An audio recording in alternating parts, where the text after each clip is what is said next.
ser bons médiuns, principalmente nas comunicações de espíritos superiores? Olá, bom dia! Que a paz de Jesus invada os nossos corações nesse instante. Sou Melissa dos Santos e esse é mais um podcast Café com Espiritismo. Estamos refletindo juntos nas lições de Emmanuel do livro Seara dos Médiuns, Psicografia de Chico Xavier. Emmanuel, neste livro, tece considerações sobre os ensinamentos contidos no Livro dos Médiuns, de Allan Kardec. Hoje vamos falar de um trecho da influência moral dos médiuns, mais exatamente a lição 226, parágrafo 11º. Uma pergunta pequena, com uma resposta menor ainda, mas cheia de considerações para refletirmos. Kardec questionou, abre aspas, quais as condições necessárias para que a palavra dos espíritos superiores nos chegue isenta de qualquer alteração? Fecha aspas. E os espíritos responderam, abre aspas, querer o bem, repulsar o egoísmo e o orgulho. Ambas essas coisas são necessárias. Fecha aspas. A codificação nos ensina que mediunidade existe independentemente da moral dos médiuns. Isso é, pessoas boas, pessoas más, ou até mesmo as pessoas que alternam entre os dois podem ter mediunidade. Como os próprios espíritos dizem nesse capítulo do Livro dos Médiuns, abre aspas, a faculdade mediúnica, propriamente dita, se radica no organismo, independe do moral, fecha aspas. Mas nesse mesmo parágrafo, os espíritos já deixam claro que a conduta dos médiuns vai dizer muito sobre o uso da mediunidade dele.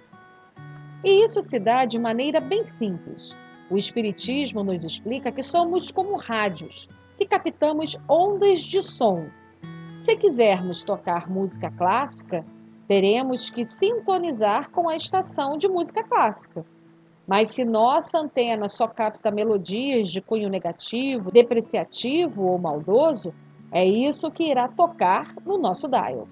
Na prática, no nosso dia a dia, se temos pensamentos positivos, se estamos em prece e vigilância, se estudamos, se buscamos sempre fazer o bem onde estivermos para nós mesmos e todos à nossa volta, se nos esforçamos para viver os ensinamentos de Jesus, atrairemos espíritos com essa mesma sintonia.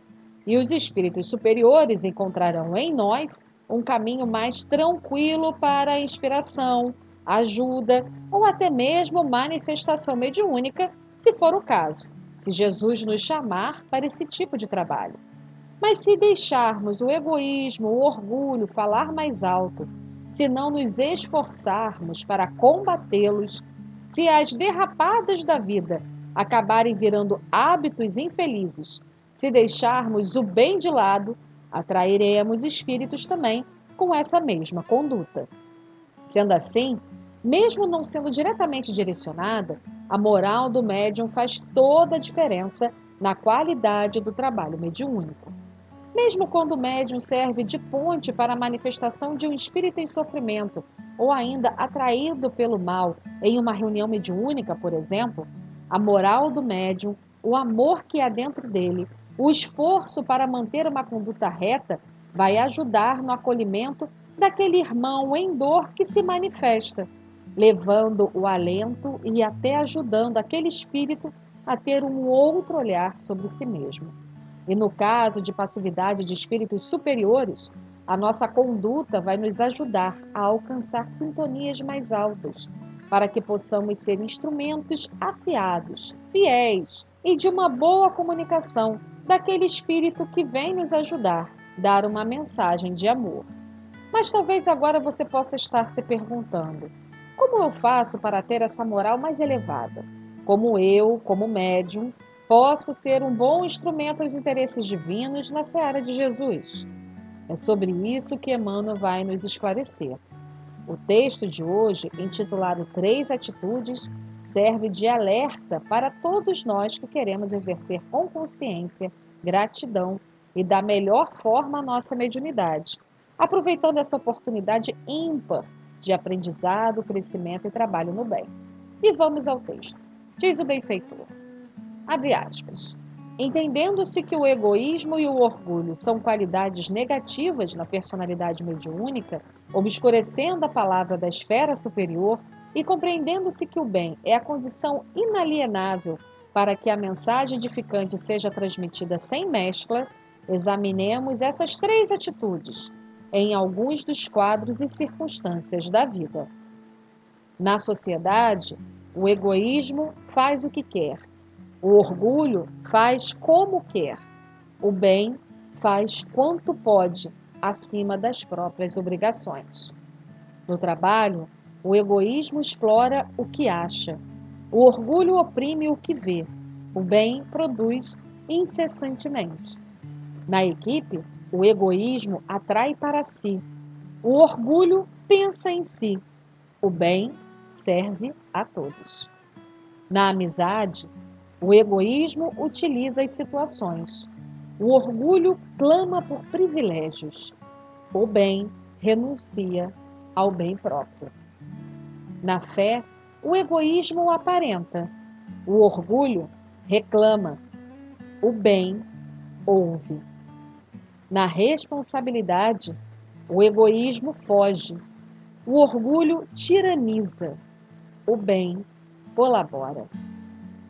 Na dor alheia, o egoísmo esquece, o orgulho condena, o bem ampara. No estudo, o egoísmo finge que sabe, o orgulho não busca saber, o bem aprende sempre para realizar melhor. Fecha aspas. E finaliza Emmanuel fazendo um chamado a todos nós. Abre aspas. Médiuns, a orientação da doutrina espírita é sempre clara. O egoísmo e o orgulho são os 2 corredores sombrios, inclinando-nos em toda parte ao vício e à delinquência, em angustiantes processos obsessivos. E só o bem é capaz de filtrar com lealdade a inspiração divina. Mas para isso é indispensável não apenas admirá-lo e divulgá-lo. Acima de tudo, é preciso querê-lo e praticá-lo com todas as forças do coração. Fecha aspas. Querer e praticar o bem com todas as forças do coração, nos disse Emmanuel. Não basta ser médium, é preciso se esforçar para ser um homem de bem e assim exercer melhor a mediunidade que Deus nos concedeu. Que assim possa ser. E até o próximo podcast Café com Espiritismo.